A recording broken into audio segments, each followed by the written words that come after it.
For over a decade, Cesar Millan dominated television screens as the dog whisperer, the man who could tame even the most unruly canines.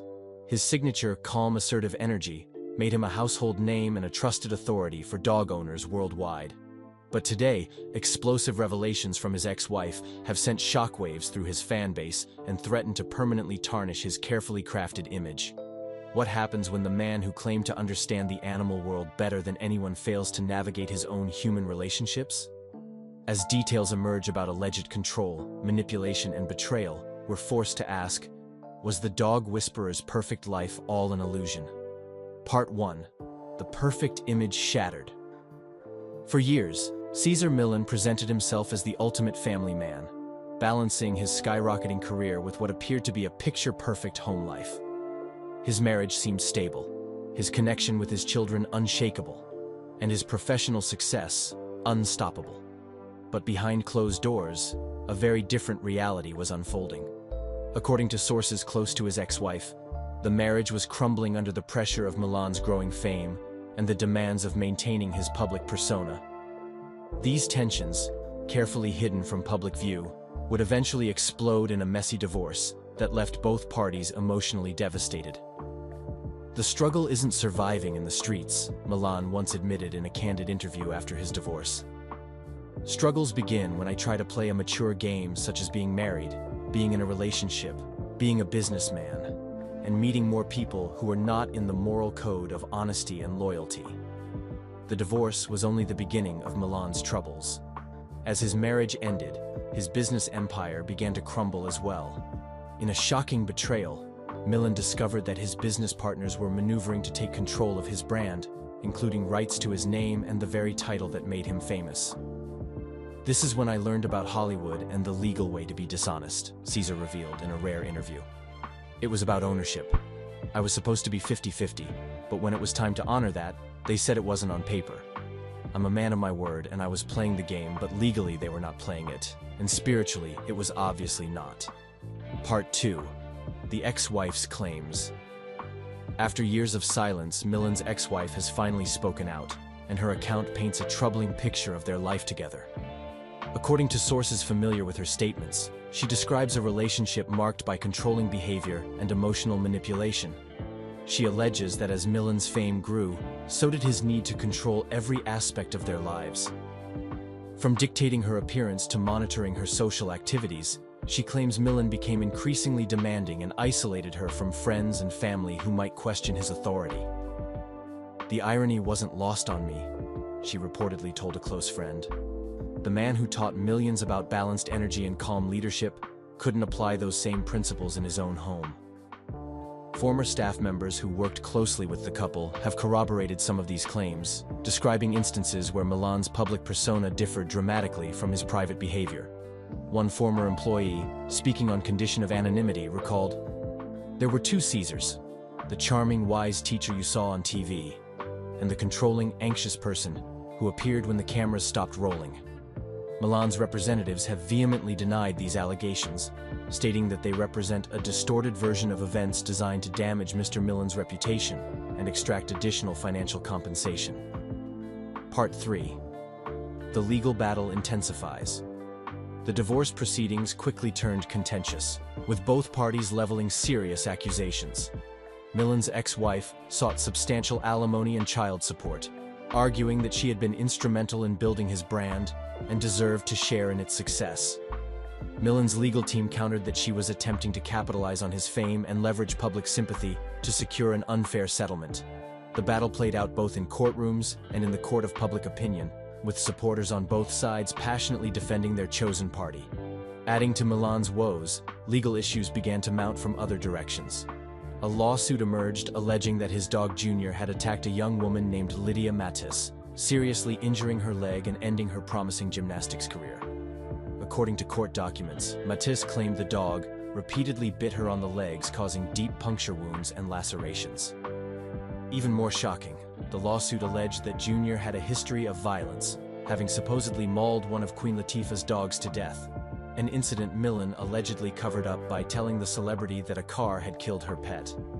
Milan denied these allegations in court documents, but the combination of legal challenges painted a picture of a man whose carefully constructed world was unraveling at an alarming rate. Part 4. The Darkest Moments. As personal and professional pressures mounted, Milan spiraled into a depression so severe that it nearly cost him his life. In a surprisingly candid admission, he later revealed that he had attempted suicide. "I felt rage towards myself," Cesar confessed in an emotional interview. "I blamed me, and then I felt really sad that humans could be that way. Why would they break the moral code that no animal would ever break?" For a man who built his career on understanding the natural order of the animal world, human deception hit particularly hard. While dogs communicate with transparent intentions, Cesar discovered that people could project warmth while harboring malice. The emotional descent was rapid. "My spirit became deeply sad," he explained. "My heart convinced me I didn't deserve love. And finally my mind suggested that if I couldn't hurt those who hurt me, I should hurt myself instead." This response, he later acknowledged, stemmed from cultural beliefs from his upbringing in Sinaloa, a dangerous mindset where vengeance sometimes seemed the only honorable response to betrayal. His physical health collapsed alongside his mental state. Cesar's weight plummeted to just 102 pounds as he turned to substances for escape, consuming up to 12 Vicodin pills daily and mixing Red Bull with vodka in a desperate attempt to numb his pain. Part 5. The impact on his children. Perhaps the most heartbreaking consequence of Milan's breakdown was the effect on his relationship with his children. As he struggled with addiction and depression, his ability to function as a father was severely compromised. His children later described how their father became unrecognizable during this period. His youngest daughter revealed the terrifying experience, saying it felt like her father had become a different person. Like a monster. She began to fear the unpredictable changes in his energy, something Cesar himself had taught others to manage in their pets. The estrangement became so severe that Cesar and his children stopped speaking for 3 years. His sons, who had once proudly appeared alongside their father on his television shows, now avoided public association with him. The family that had once been central to Milan's brand identity was now fractured seemingly beyond repair. One son later reflected, "It was like watching someone drown while knowing how to swim." All the tools he taught others, calmness, leadership, balance, he couldn't access for himself during that time. Part 6. The lawsuit that changed everything. The bite that ended a career. In 2021, the lawsuit from Lydia Matisse brought renewed scrutiny to Milan's methods and integrity. Matisse, who had been a promising gymnast since the age of 5, claimed her career ended after being attacked by Milan's pit bull Junior. According to her lawsuit, Matisse was at Milan's training facility in 2017 when she encountered Junior roaming unsupervised. The dog allegedly attacked her, inflicting serious injuries to her legs that caused nerve damage and ended her athletic aspirations. "I tried going back to the gym with hopes of returning to normal," Matisse stated. "But it was pretty quickly obvious that wasn't going to happen. My leg is still pretty much numb to the touch where I was bit." She explained further, "Gymnastics was my entire world. It pretty much ended my career." The Queen Latifah allegation more disturbing were allegations that Junior had a history of aggression deliberately concealed by Milan. The lawsuit claimed Junior had previously killed a dog belonging to Queen Latifah, a high-profile client of Milan's. According to the filing, Mr. Milan covered up Junior's violence by instructing his staff to tell Queen Latifah and others that a car killed her dog. This particularly shocking claim drew widespread attention, as Milan had previously appeared on Queen Latifah's talk show, demonstrating his techniques and offering advice to the star. Public skepticism. The timing of the lawsuit raised eyebrows among Milan's supporters. Junior had passed away just months before the filing, meaning the dog could not be evaluated for aggressive tendencies. Many fans viewed this as suspicious, with one commenting online, "Of course she decides to do this after Junior's death, when there's no chance to prove this dog has no aggression issues at all." Others questioned Matisse's narrative more directly. "She was bitten in 2017 and barely realized her career is over? Yeah. Another skeptic noted, After watching her perform, I can confidently say, Junior had nothing to do with her not becoming an Olympic gymnast. In court documents, Milan firmly denied all allegations, but the damage to his reputation was already substantial. Part 7. Fan reaction to the controversy, the divided fan base. As controversies mounted, Milan's fan base became divided. Some remained fiercely loyal, viewing the accusations as opportunistic attacks on a vulnerable public figure. Others began to question whether they had been misled by Milan's carefully crafted image. Social media became a battleground for these competing narratives. Loyal supporters rallied around Milan, sharing stories of how he had positively impacted their lives. Stories of character. One fan wrote, "Cesar Millan will always be the dog whisperer in my eyes. I would never say anything negative about this guy. As a dog groomer myself, everything he says resonates with what I've learned on my own about people and their pets. He has integrity." Another shared a personal encounter. "We saw Cesar shopping in a store. I stood in the back and watched him. He was so kind and very respectful to everyone. He secretly paid for someone who couldn't afford their bill. He did it very quietly and did not want the person to know. We saw it and didn't say a word. He is a true gentleman, full of class." Some expressed direct encounters that contradicted the negative portrayal. "My husband and I met Cesar before he got famous. He would come to our house with his pack of dogs. He gave us a German shepherd named Mara.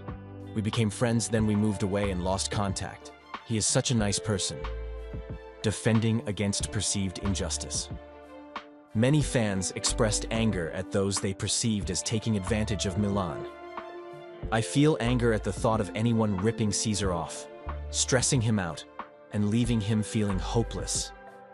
Bounce back, Cesar, stronger than ever, and know you are admired and beloved by so many." Another wrote passionately, "Cesar, there is no other dog whisperer. Don't even think of giving up. All of us know dog whisperer, Cesar Millan. You are loved and needed by millions." Life-changing impact. For some, Milan's influence had been truly transformative. "I grew up running from neighborhood dogs. Therefore, I hated dogs and thought they were brainless animals. I happened to watch his episodes and was amazed. I used Cesar's methods and trained myself first. I realized how beautiful and intelligent dogs are. We became a disciplined pack. I learned how they think. It completely changed my life, and I owe him a lot for it." Part 8. The network's response. As controversies mounted, National Geographic, the network that had made Milan famous through The Dog Whisperer, found itself in a difficult position. Having built significant programming around Milan's brand, the network had substantial financial interests in maintaining his reputation. Initially, the network maintained public support for Milan while reportedly conducting internal reviews of the allegations.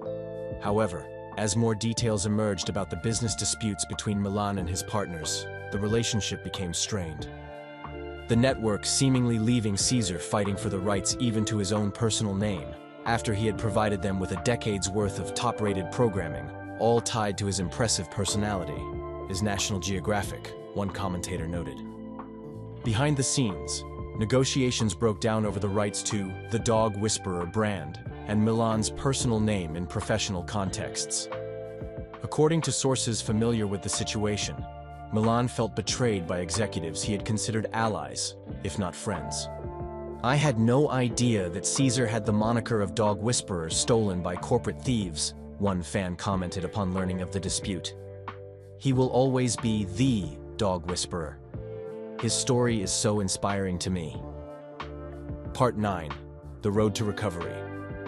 By 2012, the emotional and physical toll had become unbearable. Cesar's health had deteriorated dramatically, and those close to him recognized that without intervention, the consequences could be fatal. That September, he finally entered rehab at Cirque Lodge, a luxury center in Utah. Though costly at $150,000 per month, it was a necessary step toward recovery that would ultimately save his life. True healing required more than just sobriety.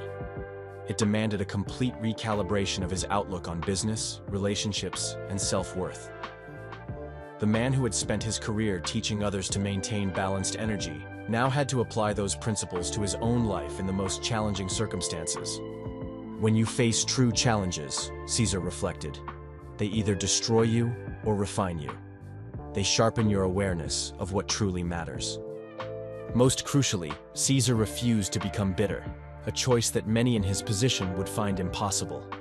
Taking your money is one thing, but taking your energy is another thing. And that you give to them. Thank God I didn't give that energy away. And then came the moment everything began to shift. Cesar began to apply the very principles he had taught about dog rehabilitation to his own recovery, just as he had always emphasized that dog owners must achieve. A calm, balanced state before attempting to correct their pet's behavior. He now focused on restoring his own internal balance before trying to rebuild his external world. The healing extended to his family relationships as well. The process of reconciliation began when his youngest daughter, who had just completed her own rehab for substance abuse and an eating disorder, reached out to him, the first contact in nearly 3 years. Rebuilding these bonds wasn't easy. It required extensive therapy and family counseling over 18 months. A significant breakthrough came when they spent a week together at a retreat, meditating and performing exercises to heal emotionally. Part 10. The Legacy Question.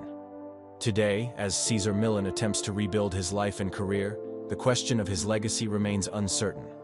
Will he be remembered as the revolutionary dog trainer who changed how millions relate to their pets? Or will his personal controversies overshadow his professional contributions? For many fans, the answer is clear. Cesar, nobody but you will ever be the dog whisperer, wrote one supporter. You are a man of skill, of morals, and of integrity. Millions around the world admire and love you. Others emphasize the lasting impact of his methods. I always respected Mr. Milan. The Dog Whisperer was one of the shows that always inspired us and never offended my sensitive nature. He is a good one. Some see his struggles as making him more relatable rather than less. I don't know if Cesar knows how many people he has helped. To show people the value of dogs, the spiritual connection between us all, and that even those who seem to be in total control of themselves are vulnerable. He is amazing. For those battling similar demons, Milan's journey offers hope. I am at the lowest point mentally than I have been in my entire life. I've been watching Cesar since he was on public television. To see him going through like this instantly ignited my mental issues. But seeing him come out of it stronger has genuinely given me the courage to go on, not just for my dog but for myself. Perhaps most telling are the words of a fan who wrote, "It's a cruel world for an empath to navigate. I get how he feels." Conclusion. Cesar Millan's story is far from over.